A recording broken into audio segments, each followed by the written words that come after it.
This is it. This is our new home that we have been given permission to use. Let's warm ourselves up. Take your hands, hold them up in the air. Shake them out a little bit.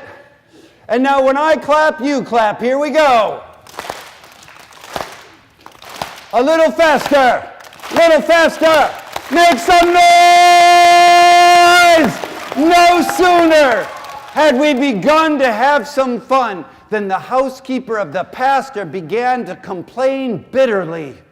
Those boys are not in a school. Look at their clothes. They're terrible. And they are ill-mannered and unruly. And that priest, he behaves no better than a school child himself. He must leave at once. It was so unfair once again. We were given permission to use the land, but no sooner had we arrived than we were forced away. The housekeeper wasn't the only one unhappy with these gatherings. There were many pastors in the city of Turin who were unhappy with them as well. My fellow priests were against the gatherings. I couldn't believe it. Sir, surely they would see that these children needed help.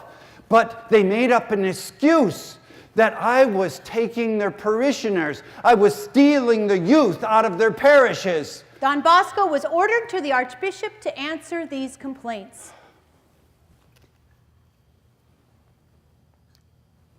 Don Bosco, what defense do you have for yourself against these charges? Archbishop, they say that I am taking their youth, but in reality, these are the children that no one else wants.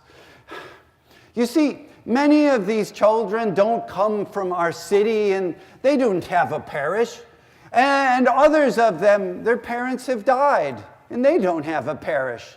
And still others, they have rebelled, and they refuse to go to church. But they come to the gatherings, and they participate in the Mass. And I hear their confessions. You see, I'm not stealing anyone's children. If it weren't for these gatherings, these children would never set foot in a church. The archbishop was impressed and gave Don Bosco his blessing.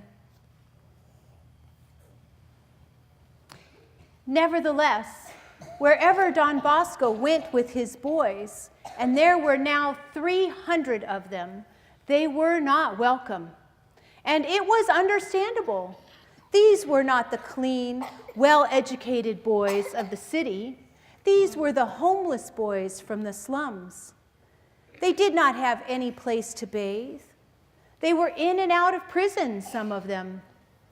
They had bad teeth and lice, and they smelled